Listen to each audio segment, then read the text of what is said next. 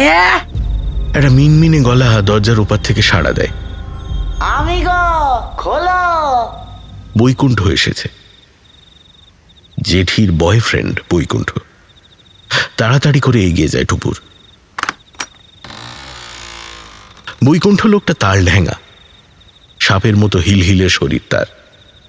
হালকা কুঞ্জো হয়ে হাঁটে।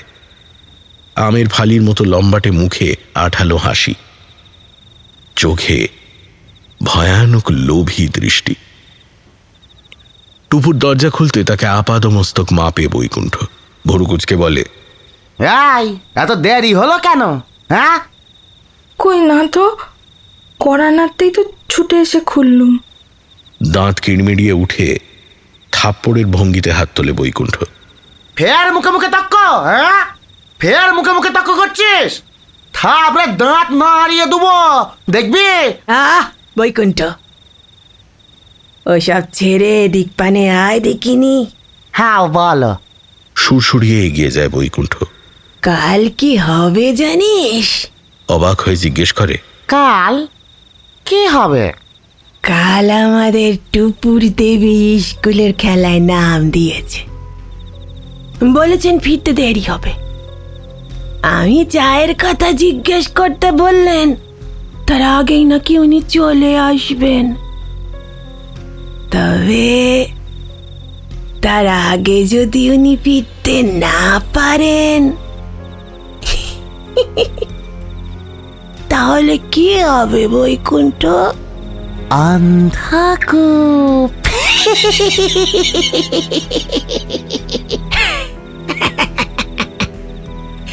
একদম ঠিক ধরেছিস, অন্ধকূপ। অন্ধকূপ।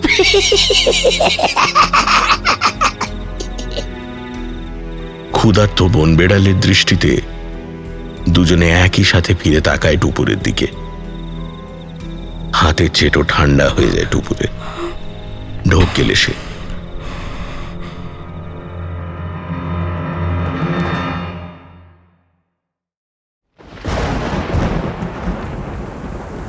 মুষলধারে বৃষ্টি হচ্ছে, মেঘ কড়কাচ্ছে মাঝে মাঝেই। টুপুরদের পাড়ার বুড়ো ইস্ত্রিওয়ালা যেভাবে ঘড় ঘড় শব্দে কফ তোলে, ঠিক সেইভাবেই। পুকুর পাড়ের নারকোল গাছের মাথায় বিদ্যুতের নীল ঝলকানি। জানলার গড়ার ধরে কপাল ঠেকিয়ে দাঁড়িয়ে আছে টুকুর। বৃষ্টির চোটে আজ খেলা ভেস্তেছে। টিচাররাও ক্লাসে আসেনি। টিচার্স রুমে চপমুড়ি ফিস্ট হচ্ছে। ছেলেমেয়েরা মহা হুটোপাটি লাগিয়েছে ক্লাস জুড়ে। ভীতু চোখে ঘড়ির দিকে চাইল টুকুর। 4:30 বাজতে চলেছে। সে জানে বৃষ্টি না কমলে হেড স্যার কোনো মতেই স্কুল ছুটি করবে না। টুপুর খানিক আগেই হেড স্যারের ঘরের সামনে দিয়ে বার কয়েক পায়চারি করে এসেছে।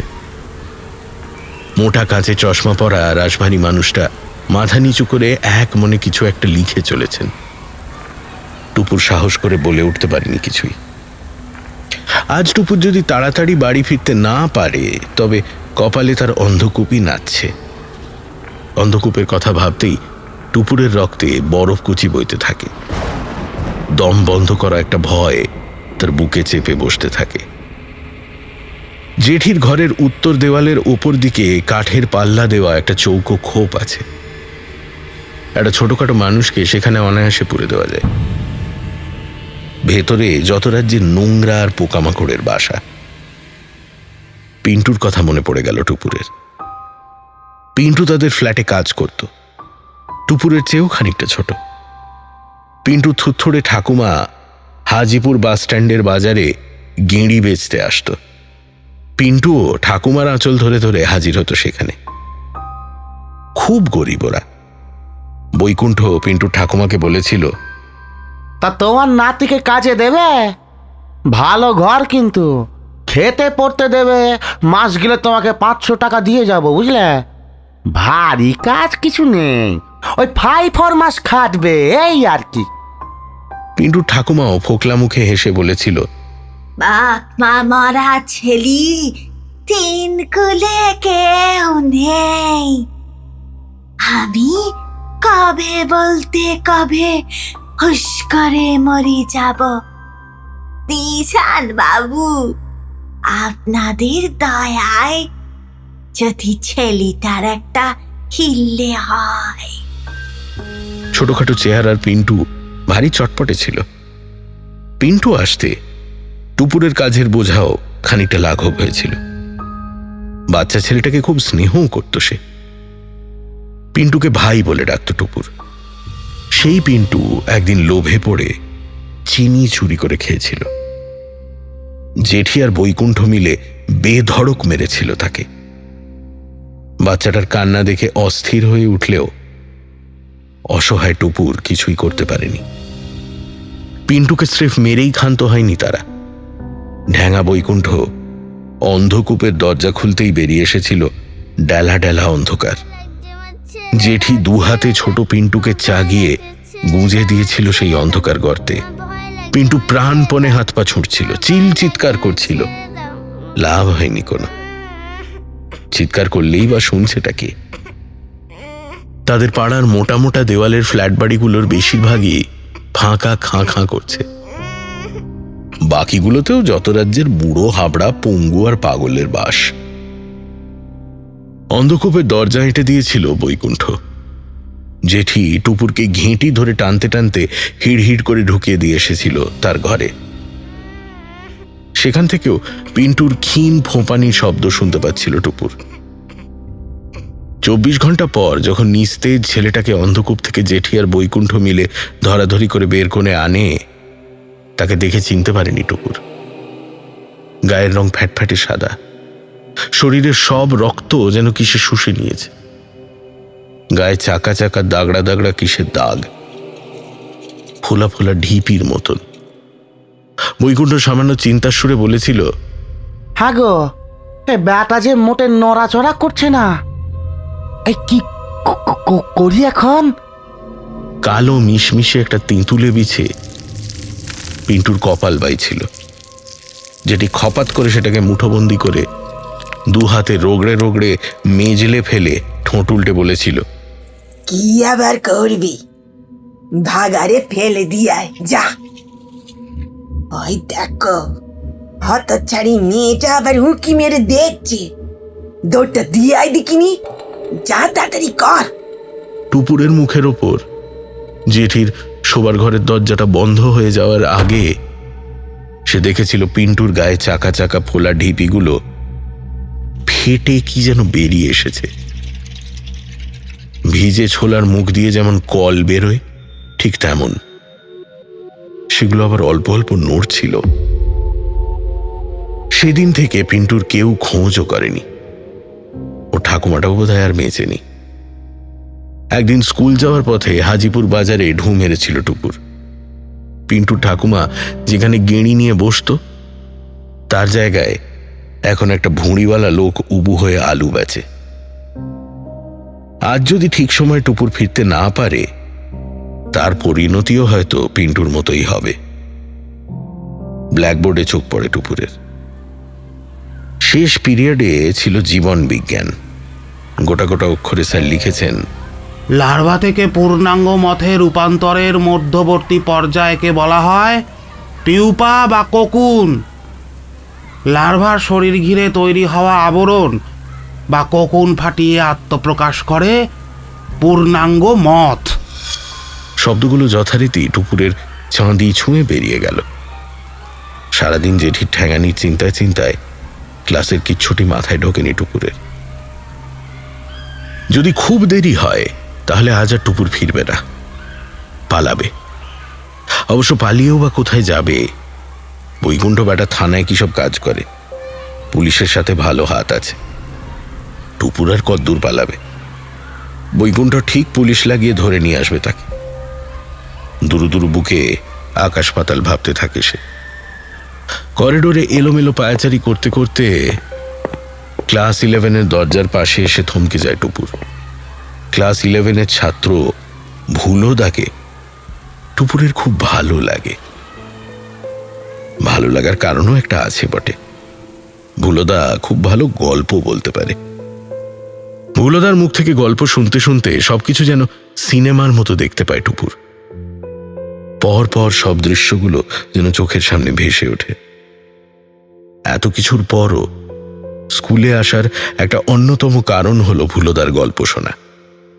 ক্লাস 11-এর ওই ক্লাসরুমে উঁকি মারে টুপুর, কিন্তু না, আজ ভুলোদা আসেনি। গতকাল গত পরশুও তাকে স্কুলে দেখতে পায়নি টুপুর। মনটা খারাপ হয়ে যায় তার। কি জানি কোনো রোগ টোগ হলো কিনা। ভুলোদাটা খুব ভোগে। কতবার টুপুর ওকে বলেছে বড় ডাক্তার দেখাতে, কিন্তু ভুলোদার অবস্থাও অনেকটা টুপুরেরই মতো। মা নেই, বাবা আর একটা বিয়ে করে অন্য জায়গায় থাকে। বুড়ো ঠাকুমার কাছেই বড় হচ্ছে ভুলোদা।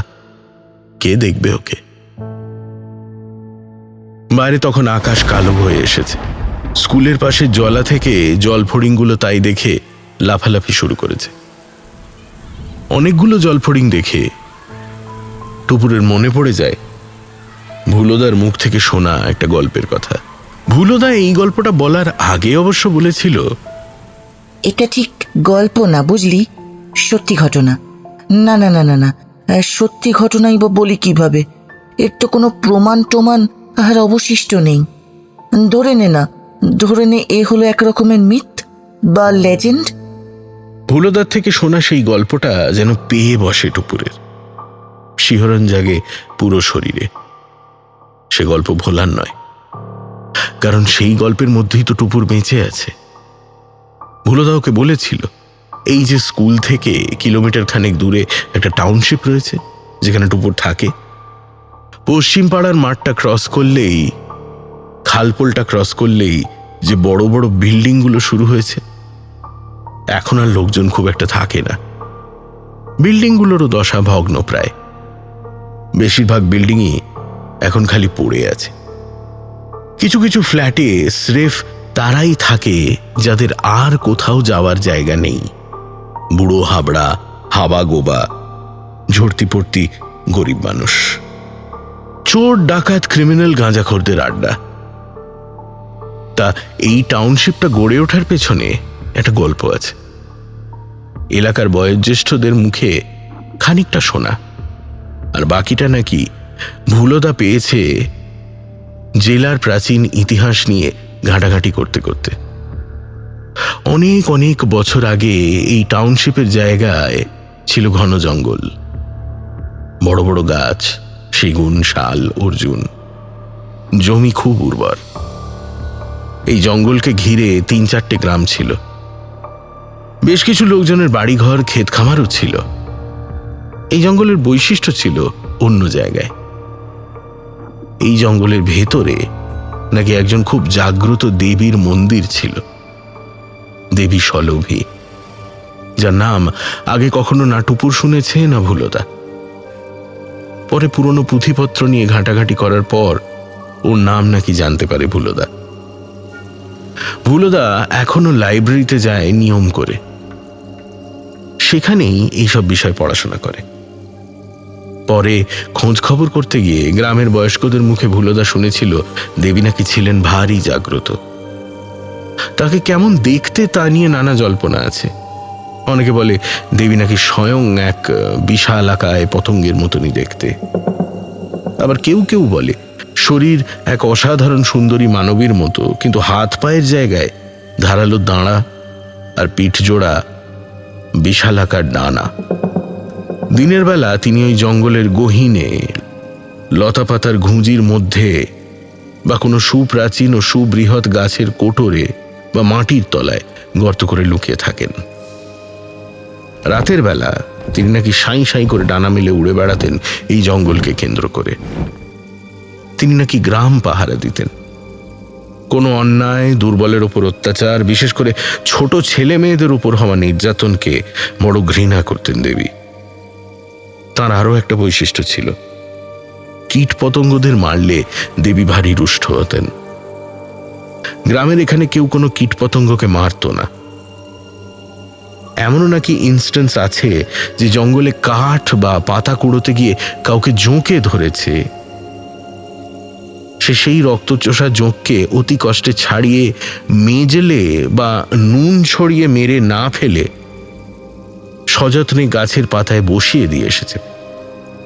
কারণ কোনো কীটপতঙ্গ বা জঙ্গলের কোনো প্রাণীর ক্ষতি করলে দেবী যে বিরক্ত হতেন, আর দেবী বিরক্ত হলে যা হবে সে এক ভয়ঙ্কর কাণ্ড। একবার গ্রামের কিছু মাতব্বর একটা ছোট ছেলেকে ওই জঙ্গলের প্রান্তে একটা সেগুন গাছে বেঁধে পিটিয়ে মারে। সে বেচারির অপরাধ ছিল জমিদারের বাগান থেকে দুটো পেয়ারা চুরি করা।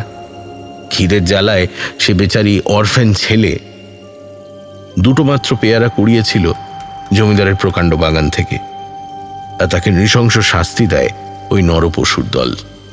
শিশুটির মৃত্যু যন্ত্রণার আর্তনাদের প্রতিধ্বনি ছড়িয়ে পড়েছিল গোটা গ্রাম আর জঙ্গল জুড়ে। গ্রামের লোক তো দোন হেঁটে ঘুম দিচ্ছিল, কিন্তু দেবী ঠিক শুনেছিলেন। লোকে বলে তার পরদিন সকালে নাকি অন্ধকার হয়ে গিয়েছিল গ্রামের আকাশ। চারিদিক ছেয়ে গিয়েছিল লক্ষ লক্ষ পঙ্গপালের ঝাঁকে। গোঁ গোঁ শব্দে কান পাতা দেয়। গ্রামের সব ক্ষেতের ফসল, গাছের ফল, এমনকি একটা পাতা পর্যন্ত অবশিষ্ট রাখেনি সেই সর্বগ্রাসী পঙ্গপালের দল। কানাঘুষো শোনা যায় যে 4 জন লোক ওই ছেলেটিকে পিটিয়ে মেরেছিল সেই 4 জন লোকের কঙ্কাল পাওয়া যায় একটা ন্যাড়া ক্ষেতের মধ্যিখানে। স্রেফ 4টে নরকঙ্কাল, ফটফট করছে হাড়গুলো। তাদের শরীরে মাংসের লেশ মাত্র নেই। সবটুকুই যেন চেঁচে পুঁচে সাফ করে দিয়ে গেছে সেই পঙ্গপালের ঝাঁক। গ্রামের লোকের দেবীর প্রতি ভক্তি বা ভয় যাই হোক না কেন, সেটা অনেক গুণ বেড়ে যায় এই ঘটনার পর থেকে।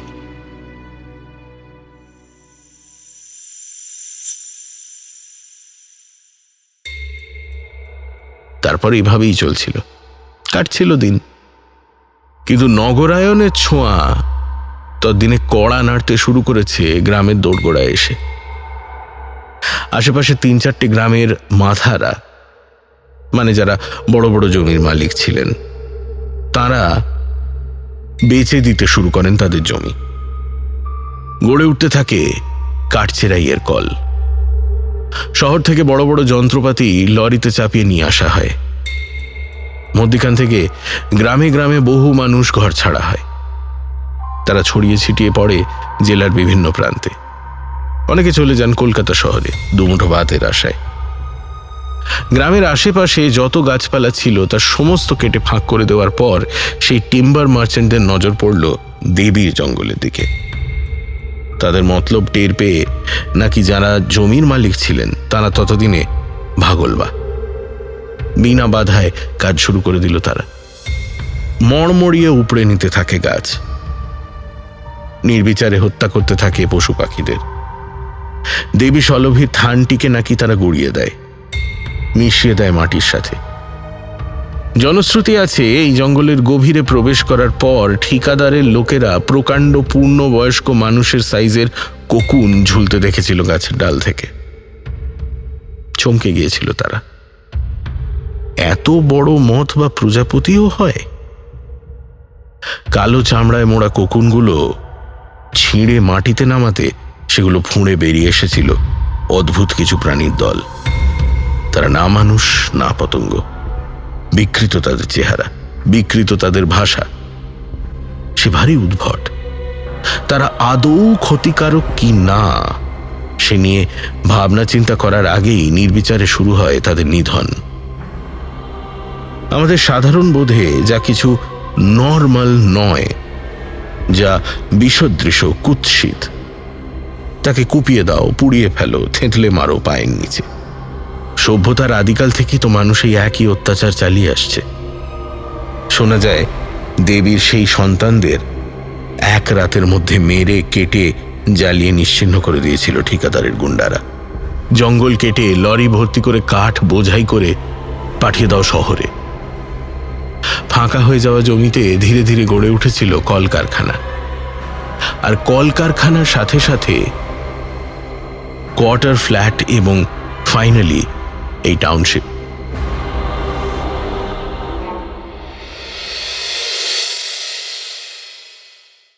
প্রথম প্রথম বেশ জমজমাট হয়ে উঠেছিল টাউনশিপ।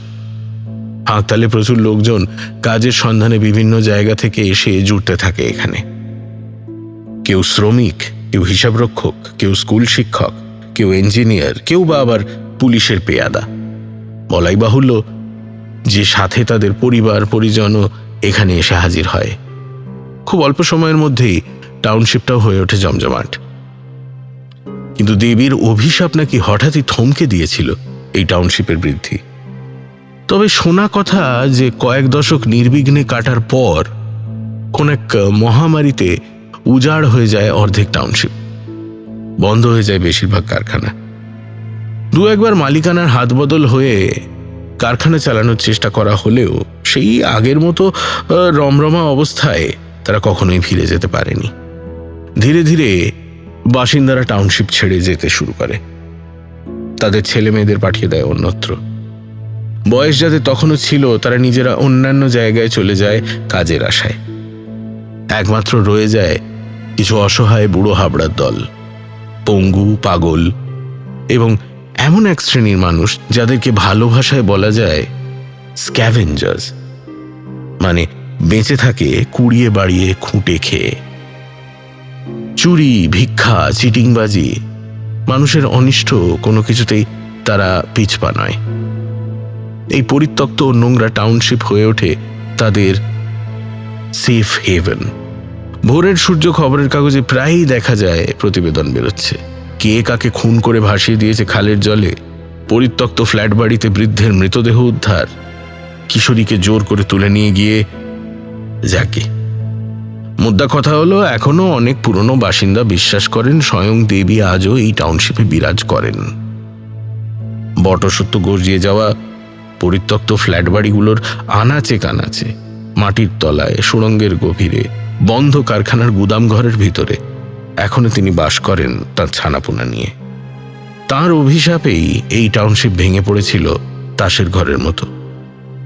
তার অভিশাপেই এই টাউনশিপকে ফের খাড়া করে দাঁড় করানো যায়নি। লোকে বলে নিশুতি রাতে দেবী নাকি মাঝে মাঝে বেরিয়ে আসেন তাঁর আস্তানা থেকে। অন্ধকার ফুঁড়ে বেরিয়ে আসে দুটো ধারালো দাঁড়া। পাপীর গলা লক্ষ্য করে তাঁর মারণাস্ত্র চালিয়ে দিতে তিনি দ্বিধাবোধ করেন না।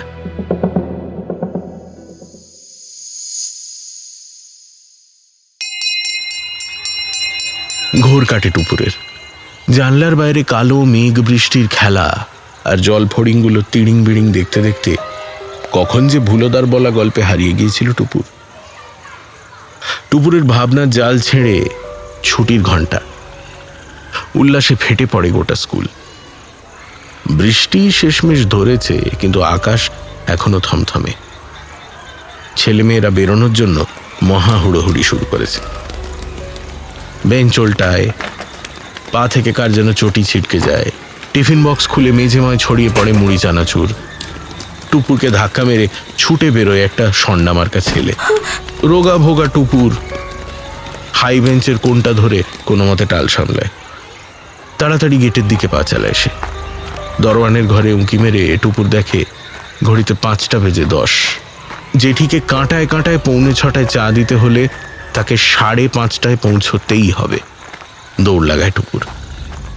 খানাখন্দে জমে থাকা জলে পা পড়ে, ঊর্ধ্বশ্বাসে ছুটতে থাকে মেয়েটা। কপালে গলায় ঘাম জমে, ঘন ঘন নিঃশ্বাস ফেলে টুপুর। ঘড়ির কাঁটার সাথে পাল্লা দেয় তার রোগা পা জোড়া।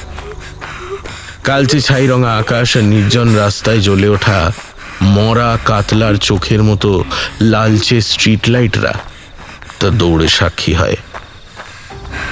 একটানা ছুটে তাদের পাড়ার মুখে পৌঁছে দম নেয় টুপুর। কোমর ভেঙে দু হাঁটুতে হাতে ভর দিয়ে দাঁড়ায়, হাঁ করে বুক ভরে দম নিতে থাকে সে। বৃষ্টি থেমে গেলেও আকাশের মুখ ভার। আলকাতরার মতো মেঘ গোলে থমথমে অন্ধকার বিল্ডিংগুলোর গা বেয়ে প্যাচপ্যাচে গরম নামছে। একটা অতিকায় ময়াল সাপের মতো এঁকে বেঁকে এগিয়েছে পিচ রাস্তা। ডাস্টবিনের পাশে কাঁথা পেতে ঘুমিয়ে থাকা পাগলটা ছাড়া কোথাও কেউ নেই। ঝোপঝাড়ময় পার্কটার একটা দোলনা ছিঁড়ে কাদায় পড়ে থাকে, অন্যটা খালি। মেঘ চিরে সূর্যাস্তের লাল খানিকটা বেরিয়ে এসেছে। রাস্তার ধার ঘেঁষে দাঁড়িয়ে থাকা অচল গাড়িগুলোর কাঁচে জমা বৃষ্টির ফোঁটার লালচে আভা। দুর্গন্ধময় গলি রাস্তা দিয়ে টুপুর ফের দৌড় লাগায়। এক লাফে নর্দমা ডিঙোয়। দুটো বিল্ডিংয়ের মাঝে সরু ফাঁকে টাঙানো দড়িতে কাদের যেন জামা কাপড় মেলা। টুপুরের গায়ে মাথায় জড়িয়ে যায়। কোনো মতে কাপড়ের বাধা সরিয়ে এগোয় সে। পুরনো এসির গং গং আওয়াজ আর গরম বাতাসের হলকা। তাদের বিল্ডিংয়ের জং ধরা কোল্যাপসেবল গেটটা হাঁ করে চেয়ে থাকে তার দিকে। চারতলার দিকে ছুট লাগায় টুকু। এক লাফে দু তিনটে করে অন্ধকার সিঁড়ি টপকায় সে। বন্ধ ফ্ল্যাটগুলো তালায় মরছে। স্রেফ দোতলার পঙ্গু দিদাটা দোরগোড়ায় উপুড় হয়ে পড়ে আছে। বুক ঘষ্টে ঘষ্টে বেরিয়ে এসেছে বোধহয়। ঘোলাটে চোখে শূন্য দৃষ্টি। কষ বেয়ে নাল গড়াচ্ছে। হাওয়া ছেলেটা বেরিয়ে আসবে খানিক বাদেই, টেনে হিঁচড়ে তুলে নিয়ে যাবে ঘরে। টুপুর দাঁড়ায় না। চারতলায় টুপুরদের ফ্ল্যাটের সবজি দরজাখানা বন্ধ। সিঁড়ি মাথার জাফরি ভেদ করে দিনের শেষ আলোটুকু উঁকি মারে। পিঠের ব্যাগটা খুলে সামনের চেনে হাত দিতেই টুপুরের বুক ধড়াস করে ওঠে। চাবিটা নেই। এখানেই তো থাকার কথা, গতকাল রাত্রিরেও তো ছিল। বইপত্র সব বের করে গোটা ব্যাগ আতিপাতি করে হাতড়ায় টুপুর। চাবি নেই। জেঠি সরিয়ে নেয়নি তো। টুপুরের বুক ধড়াস ধড়াস করে। দরজার কড়া নাড়ে সে। কোনো উত্তর নেই। টুপুর ঘামতে থাকে। তার দু হাঁটু অবশ। ফ্ল্যাটে ঢুকতে না পারলে চা কিভাবে বানাবে সে? সে তো সময়ের মধ্যেই পৌঁছেছে। দরজা বন্ধ থাকলে সে কি করবে? আরো বার কয়েক কড়া নেড়ে টুপুর ক্ষান্ত দেয়। চোখে ধোঁয়া দেখছে সে। জাফরির বাইরে অন্ধকার নেমেছে। টুপুরকে চমকে দিয়ে বুড়ো প্যাঁচাটা পাশের ফ্ল্যাটের ঘুলঘুলি থেকে ফটাফট করে ডানা ঝাপটে বেরিয়ে আসে। সিঁড়ির থামের মাথায় বসে 5 টাকার কয়েনের মতো সোনালি চোখে টুপুরকে মাপে। খুট শব্দে টুপুর পেছন ফেরে। ফ্ল্যাটের দরজা খুলে গিয়েছে। কান এঁটো করে হাসি দিয়ে দাঁড়িয়েছে বৈকুণ্ঠ। তার মাথা দরজা ছুঁয়েছে। সে সুর করে বলে, এই তো এসে গেছে মহারানী। 6টা বাজে, জেঠি যে চা পেলুনি। আহা কি জ্বলুনি, আহা বড় জ্বলুনি।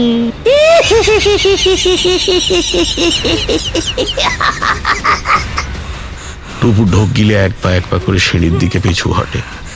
এক লাফে বেরিয়ে এসে টুপুরের কবজি চেপে ধরে বৈকুণ্ঠ। সাঁড়াশির মতো আঙুলের চাপে কোকিয়ে ওঠে মেয়েটা। হ্যাঁচকা টান মেরে টুপুরকে ভেতরে টেনে নিয়ে যায় সে। ফ্ল্যাটের দরজাটা বন্ধ হয়ে যায় দড়াম করে।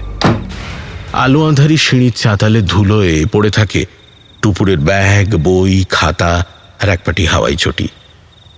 থামের মাথায় বসা বুড়ো প্যাঁচাটা খুলো বেড়ালের মতো মস্ত বড় মুখখানা কাত করে ডাক ছাড়ে।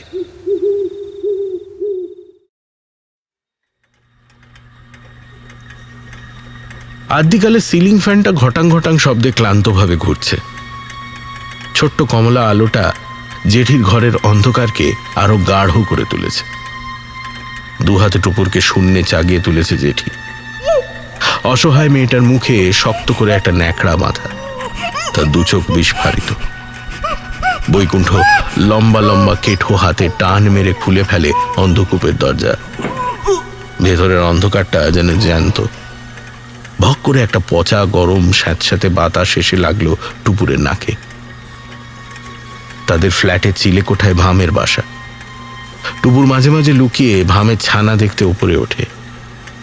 সেখানে ভামের নোংরা আর তাদের এনে জড়ো করা হাঁস, মুরগি, ইঁদুর টিঁদুরের নাড়ি ভুড়ির পচা গন্ধে টেকা দেয়। অন্ধকূপের জ্যান্ত অন্ধকারের গন্ধটা ঠিক সেই রকমই। বৈকুণ্ঠ টুপুরের দিকে সরু চোখে ফিরে তাকায়, ফিসফিসিয়ে বলে ওঠে, অন্ধকূপ,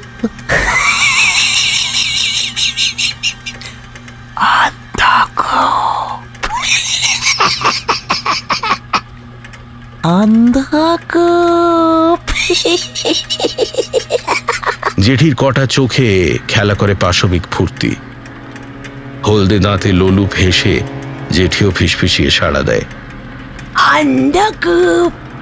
অন্ধকার খুপরির কানা বেয়ে সরসরিয়ে নেমে আসছে কেন্ন আরশোলার বিছেরা। ফড়ফড়িয়ে উঠছে আরো কি সব।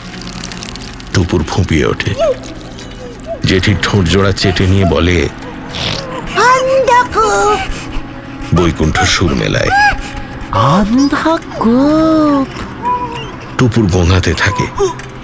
বৈকুণ্ঠ এবার জেঠির সাথে হাত লাগায়। দুজোড়া হাত তাকে চাগিয়ে ধরে দোলাতে থাকে, এগোতে থাকে অন্ধকার কুঠুরিটার দিকে। চুপ চুপ অন্ধকূপ, অন্ধকূপ, অন্ধকূপ। চুপ চুপ চুপ চুপ। কুঠুরির ভেতরটা ভিজে, পচা গন্ধে গা গুলিয়ে ওঠে। টুপুরকে জোরসে সেখানে গুঁজে দেয় জেঠি আর বৈকুণ্ঠ।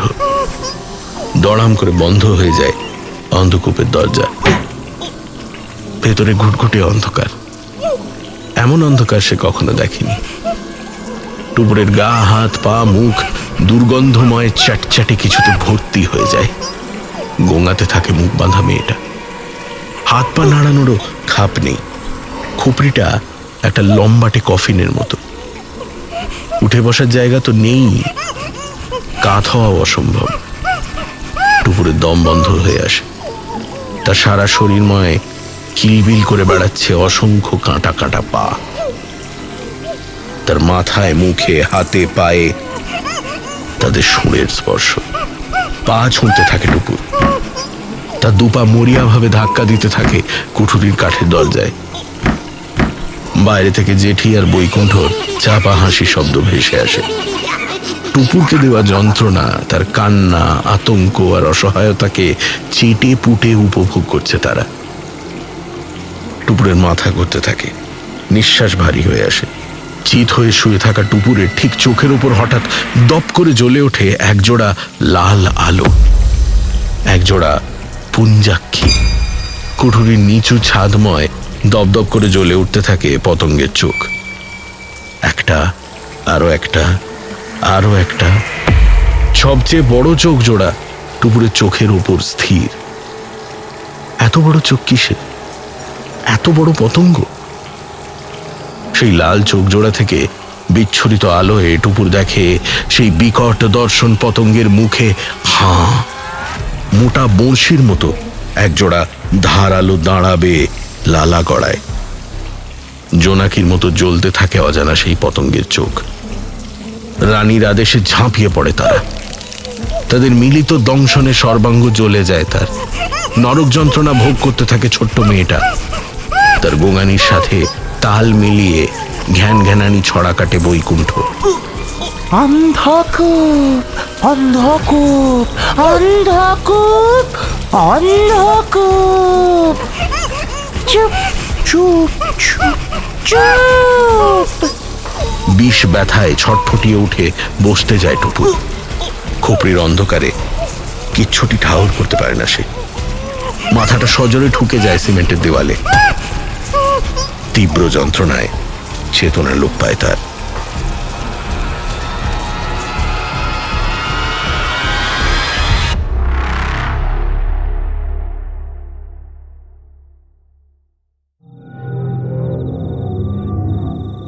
দিন তিনেক বাদে এক সন্ধেবেলা ঘুমিয়ে টুমিয়ে উঠে জেঠির খেয়াল হলো এবার মেয়েটাকে বের করে ফেলা উচিত। বাঁচলো না মরলো একবার দেখা দরকার। বেশি গন্ধ ছেড়ে গেলে আবার চাপা দেওয়াও মুশকিল। বৈকুণ্ঠ আর জেঠি মিলে অন্ধকূপের দরজা খুলে ধরাধরি করে যে বস্তুটা নামিয়ে আনলো তাকে আর টুপুর বলে চেনা যাচ্ছে না। টুপুর তো দূরের কথা, মানুষ বলেই চেনা যাচ্ছে না। একটা প্রকাণ্ড কালো বস্তা, লম্বাটে গড়ন, আয়তনে টুপুরের মতোই। বস্তাটা যেন চামড়া দিয়ে তৈরি। ধরে নামাতে গিয়ে হাতে চ্যাটচ্যাটে কি সব লেগে গিয়েছিল। বৈকুণ্ঠ স্যান্ডো গেঞ্জিতে হাত মুছতে মুছতে বলল, বাপ রে বাপ, এটা আবার কি? অন্ধকূপের আঁধার ফুঁড়ে বেরিয়ে এসেছে গোটা কয়েক অজানা পতঙ্গ। চামড়ার বস্তাটার উপর ভ্যান ভ্যান করে উঠছে তারা। হাতটা শুকে নিয়ে ভারী খুশি হয় জেঠি।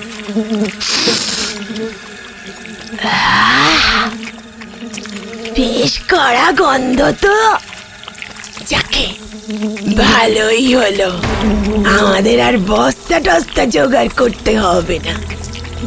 এখন এখানেই থাক, রাত্রিরে ব্যানে তুলে বাগাদারে ফেলে আসবি কোন। জেঠি কোনো কিছুতেই অবাক হয় না। অন্যকে যন্ত্রণা দিয়ে পাওয়া আনন্দ ছাড়া কোনো অনুভূতি যেটিকে নাড়া দেয় না। বৈকুণ্ঠ কালো চামড়ার বস্তাটার দিকে চেয়ে হাঁ করে দাঁড়িয়ে থাকে। জেঠি এবার ধমক লাগায়, হ্যাঁ, চল ছাদে গিয়ে বসি, মাংস কষিয়েছি। এই রুটিগুলো শক্ত হয়ে যাবে, চল। থপথপিয়ে ঘর থেকে বেরিয়ে যায় জেঠি। মাথা চুলকোতে চুলকোতে পিছু নেয় বৈকুণ্ঠ। বীজ থেকে অঙ্কুর বেরোনোর মতো নিঃশব্দে বস্তাটার পেট ফুঁড়ে বেরিয়ে আসে একটা কালো দাঁড়া। বুড়ো প্যাঁচাটা কোত্থেকে যেন ডেকে ওঠে।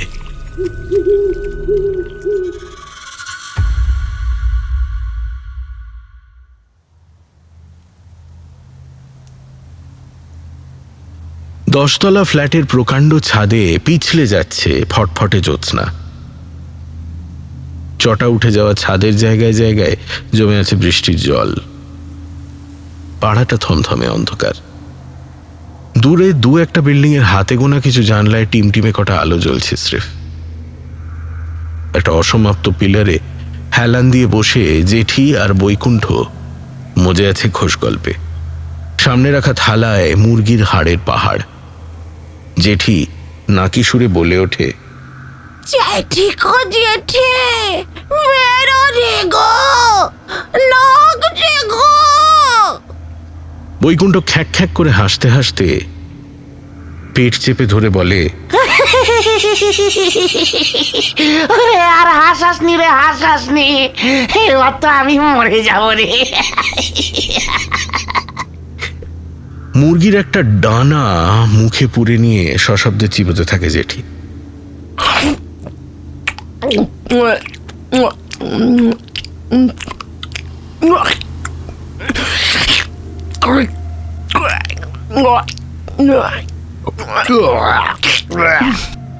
খানিক বাদে থু থু করে হাড়ের ছিবড়েটা ছাদেই ঝেড়ে ফেলে বলে ওঠে,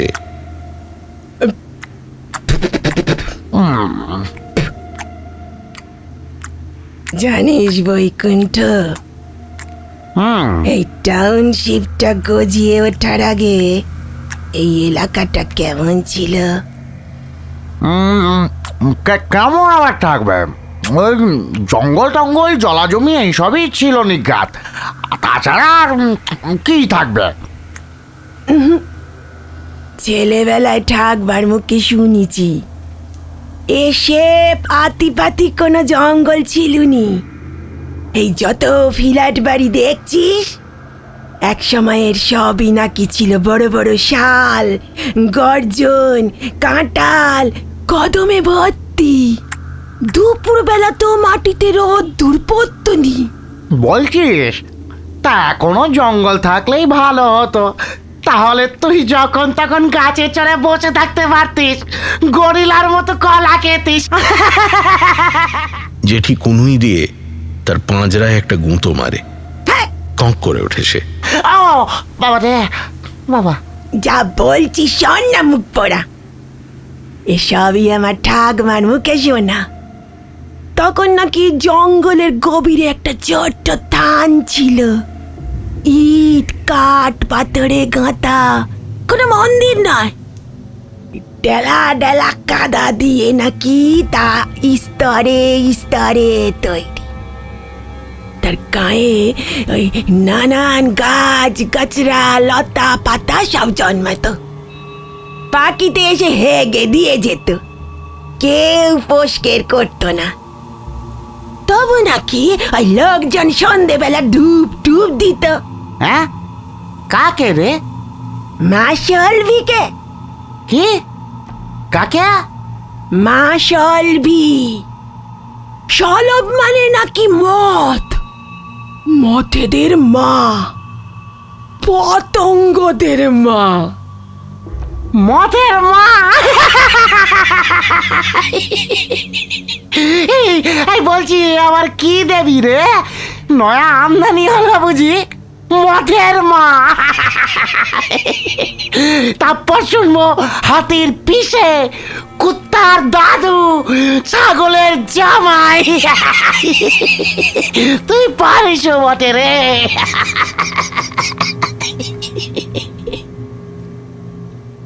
লোকে বলতো এই রাত্রির ঘনালে হাজার হাজার মত এসি বসতো সেই থানির গায়ে, তাদের কেউ মারতনি। লোকে বিশ্বাস করত তাদের যে ক্ষতি করে তার নাকি আর রক্ষে থাকেনি। নাক সিটকোয় বৈকুণ্ঠ। দিন গড়াতে থাকে, শহরের হাওয়া এসি লাগে গ্রামের গায়ে, শুরু হয় জমি জরিপ, নিলাম, বিক্রি বাট্টা, আসে ঠিকাদারের দল, আসে কাঠুরিয়ারা, এই কাটা পট্টি থাকে গাছের পর গাছ, গাছের পর গাছ। সাপ করার সুবিধার জন্য আগুন জ্বালিয়ে পুড়িয়ে দেয় জঙ্গল, দগ্ধে দগ্ধে মরতে থাকে পশু পাখি কীট পতঙ্গরা। এই গপ্পটা ছেলেবেলা থেকেই শুনেছি, আর শুনে আরে আমোদ পেতুম বৈকুণ্ঠ। এই বৈকুণ্ঠ এখনো দেখ, দেখ না, দীপ্তিতে গা কিরম শিরশির করছে। হ্যাঁ, এই তারপর তারপর তারপর সেই থানের কাদা মাটি ঢিবিও তারা খুঁড়ি ফেললো, পিষি ফেললো ইয়া বড় বড় মথগুলোকে। যে বড় বড় কোকুনগুলো গাছের ডালে ডালি ঝুলতো, সেগুলি লাঠি দিয়ে মেরে, সরকি দিয়ে খুঁচিয়ে খুঁচিয়ে ফেড়ে ফেললো তারা। আগুন জ্বালিয়ে ছাড়খাড় করে দিল পুরো সবটা। টোপে জারে যা ডিম ছিল সব সব একেবারে দিল মেজলে। ঠাকমা বলতো সেদিন নাকি আকাশ ঠিক থেকে কালো হয়ে গিয়েছিল, শুধু মদ আর মদ। দেবী সলভির অতই যখন পাওয়ার, তাইলে তো সেখানের লোকজনের আর বেঁচে থাকার কথাই নয়। ওরা বলতো দেবী নাকি মরেনি, নুক্কে আছে মাটির তলায় আঁধারে। কেউ বলতো তার ছানাপোনারা এখনো নাকি ওই পুরোনো বাড়ির ফাটলে, ঘুলঘুলিতে, চিলেকোঠায়, অন্ধকূপের আঁধারে গা ঢাকা দিয়ে থাকে, বেরিয়ে আসে সময় হলেই।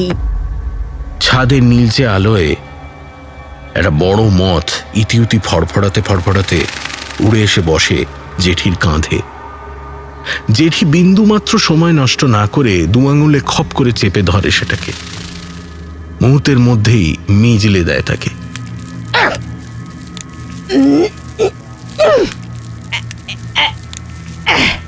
আঙুলে লেগে থাকা মথের চ্যাটচ্যাটে দেহাবশেষ বৈকুণ্ঠর গায়ে মুছতে মুছতে বলে, এইসব গপ্প শুনিয়ে বুড়ো হাবড়াগুলো ছেলেপুলোদের ভয় দেখাতো, বুঝলি? এ কথা শুনে বৈকুণ্ঠ একগাল হেসে বলে, আর তুই তো রোজই তাদের বংশ ধ্বংস করে চলেছিস। মত, প্রজাপতি, বিছে, কেন্ন যা সামনে পাচ্ছিস মেজলে দিচ্ছিস, মানুষও ছাড়ছিস নে। চোখ টেপে বৈকুণ্ঠ। হলদে দাঁতের শাড়ি বের করে হেসে ওঠে জেঠি। দুঃসালা, যদি সত্যি কোনো দেবী ফেবি থাকতো তাইলে কি আর এই জঙ্গল ফঙ্গল কেটে টাউনশিপ হতো, নাকি তার ছানা পোনারা এইভাবে রোজ কচু কটা হতো? এত ক্ষমতা থাকলে একদিন এসে আমার গলা টিপে মারুক, দেখিনি? মারুক।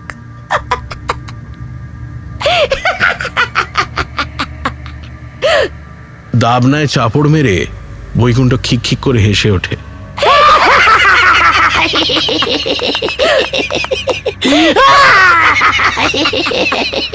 দুজনের মিলিত হাসির কোরাস ছড়িয়ে পড়ে ফাঁকা ছাদ জুড়ে।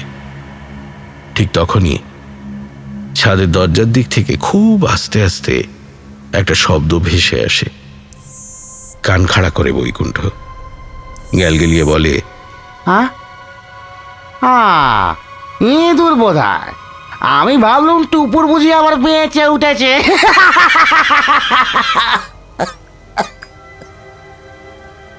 হ্যাঁ হ্যাঁ হ্যাঁ, বলছি একবার নিচে গিয়ে দেখে আসবি নাকি?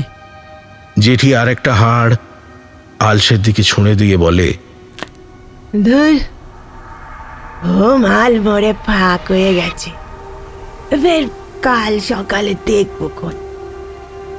বেঁচে থাকলে থেতলে মেরে দিবি। কি আর ভাল লাগছে না আমার মোটে। আজ পূর্ণিমা, আকাশের উপর থালার মতো একটা গোল চাঁদ ঝকঝক করছে। মাঝে মধ্যে কালো ঝুলের মতো বিক্ষিপ্ত মেঘ এসে ঢেকে দিচ্ছে তাকে। হঠাৎ সোজা হয়ে উঠে বসে বৈকুণ্ঠ, চোখ সরু, কান খাড়া করে কি যেন শোনার চেষ্টা করছে। কি হলো রে? আরে ফের একটা কি আওয়াজ পেলুম জানো? কিসের আওয়াজ? দুজনের চোখ ঘুরে যায় ছাদের দরজার দিকে। দরজার ঠিক মাথায় টিমটিম করে জ্বলতে থাকা নীল ছোট্ট আলোটার তলায় দাঁড়িয়ে আছে একটা ছায়া মূর্তি। চোখ বড় করে দেখার চেষ্টা করে তারা, ঠাহর হয় না ঠিক। কর্কশ কণ্ঠে জেঠি বলে ওঠে,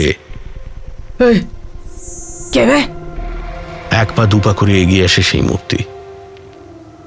পরনের গোলাপি টেপ জামাটা চিনতে পারে তারা। জামাটা টুপুরের, কিন্তু সেই মূর্তি কোনো মতেই টুপুর নয়। বড় গোল মাথাটা মানুষের, কিন্তু ধরটা যেন বড় কোনো পতঙ্গের। তার কালচে শক্ত বর্মে পিছলে যাচ্ছে চাঁদের আলো।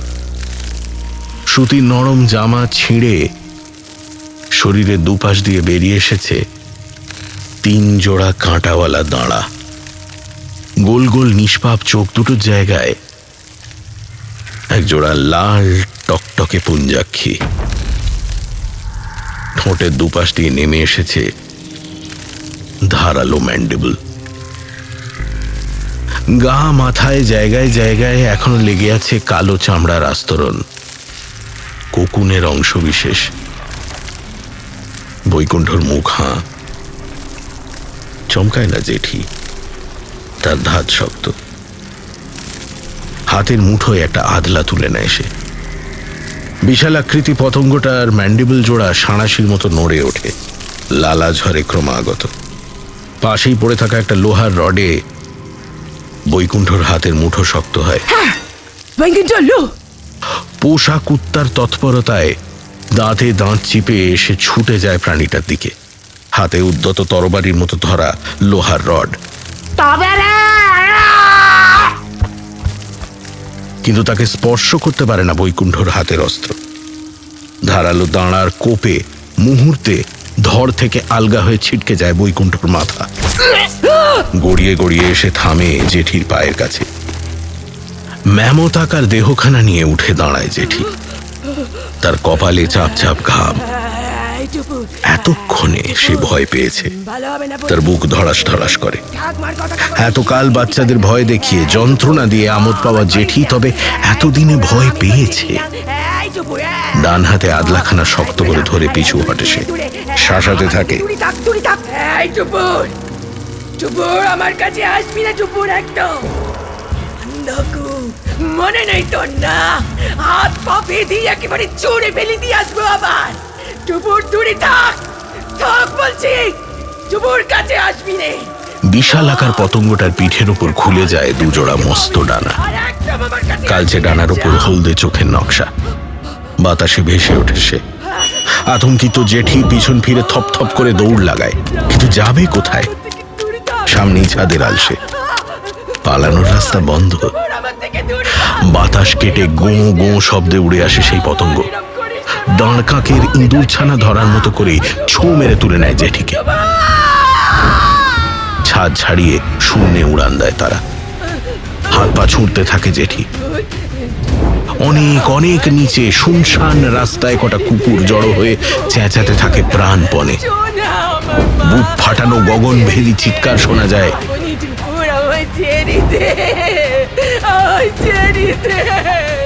টুপুর ছেড়ে দেয়। বাতাস আঁকড়ানোর নিষ্ফল চেষ্টায় শূন্যে পাল্টি খেতে খেতে পড়তে থাকে জেঠি। ধ্যাস করে দেহটা আছড়ে পড়তে লেজ গুটিয়ে কেই কেই শব্দে পালায় কুকুরের দল। খানিকটা দূরে গিয়ে চেঁচাতে থাকে তারা। এবড়ো খেবড়ো পিচ রাস্তায় উপুর হয়ে পড়ে থাকে এক নৃশংস পিশাচের দেহ। জ্যোৎস্নার আলোয় ডানা মেলে টুপুর। সেদিনের গুটি পোকা আজ প্রজাপতি। গায়ে লেগে থাকা কোকুনের ছিটে ফোঁটা ঝেড়ে ফেলে সে উড়ান দেয় চাঁদের দিকে। চিলেকোটার মাথায় বসা বুড়ো পেঁচাটা স্থির চোখে চেয়ে থাকে সেদিক পানে।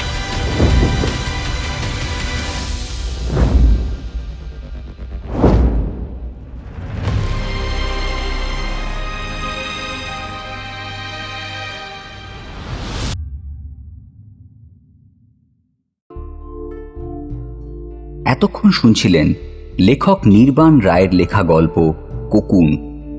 পেশায় লেখক এবং শিক্ষক নির্বাণ রায় পাঠক মহলে জনপ্রিয় মূলত তার হরর ফ্যান্টাসি এবং হররের নানা সাবজনারের বিভিন্ন গল্প ও উপন্যাসের জন্য। এই গল্পটি প্রথম প্রকাশিত হয় কিশোর ভারতী পত্রিকায়। তাছাড়া ত্রিদীপ কুমার চট্টোপাধ্যায় সম্পাদিত পত্র ভারতী থেকে প্রকাশিত অলৌকিক গল্পের সংকলন আরও ভয় 101, এই বইটিতেও প্রকাশিত হয়েছে কোকুন গল্পটি। লেখক নির্বাণ রায়ের প্রথম গল্প প্রকাশিত হয় 2017 সালে আনন্দবাজার পত্রিকায়। এরপর তিনি লিখেছেন ও লিখে চলেছেন বিভিন্ন খ্যাতনামা প্রকাশনীর জন্য। জনপ্রিয় কিশোর ভারতী পত্রিকার হয়ে তিনি নিয়মিত কলম ধরেন। তাঁর লেখা উল্লেখযোগ্য ও জনপ্রিয় দুটি হরর জনারের বই হল স্মেল অফ বুকস থেকে প্রকাশিত সূর্য ডোবার পর এবং শিমুলগাছা জায়গা সুবিধের না। এই কোকুন গল্পটি পাঠ করেছেন দীপাঞ্জন ঘোষ। দীপ নামেই যাকে বেশি চেনে গল্পপ্রেমীরা। অডিও স্টোরির জগতে এক বিরাট নাম দীপ। গল্প পাঠের পাশাপাশি হাফ প্যান্ট হিস্ট্রি নামে একটি ইউটিউব চ্যানেলের মাধ্যমে কলকাতা ও বাংলার ইতিহাস সম্পর্কে নিয়মিত তিনি দর্শকদের অবগত করেন। এই গল্পের বিভিন্ন চরিত্রে অভিনয় করেছেন টুপুর মমিতা দত্ত, জেঠি মিঠু চক্রবর্তী, বৈকুণ্ঠ দীপ্তজিৎ রায়চৌধুরী। ছোট্ট পিন্টু চরিত্রে অভিনয় করেছে Shreyansh Das. BD Memorial international স্কুলের কেজির ছাত্র শ্রেয়াংশ। পড়াশোনার পাশাপাশি অভিনয় করা তার হবি। অন্যান্য নানা চরিত্রে অভিনয় করেছেন জয় সাহা, প্রিয়াঙ্কা মুখোপাধ্যায় ও রনিত চট্টোপাধ্যায়। শব্দগ্রহণ স্টুডিও কোলাজ এবং কম্প্যাক্ট অডিও ল্যাব, শব্দবিন্যাসে সায়র দেব, থাম্বনেল ডিজাইন প্রীতম দেব, ভিডিও ক্রিয়েশন রাজ দাশগুপ্ত, গল্পের সূত্রধর আমি অভিযান। গল্পের পরিচালনায় আছেন জয় সাহা ও দীপ্তজিৎ রায়চৌধুরী। সৃজনশীল প্রযোজনা জয় সাহা। গল্পটি ভালো লাগলে লাইক, শেয়ার ও সাবস্ক্রাইব করুন। হাইপ বাটনে ক্লিক করে গল্পটি পৌঁছে দিন আরও অনেক শ্রোতা বন্ধুর কাছে। আর কোন কোন লেখকের গল্প আপনি শুনতে চান কমেন্ট করে জানাতে ভুলবেন না। তাহলে পরের পর্বে দেখা এবং শোনা হচ্ছে দ্য স্ক্রিপ্ট কোম্পানি ইউটিউব চ্যানেলে। গল্প যেখানে সত্যি, আবার সত্যি মানেই তো গল্প।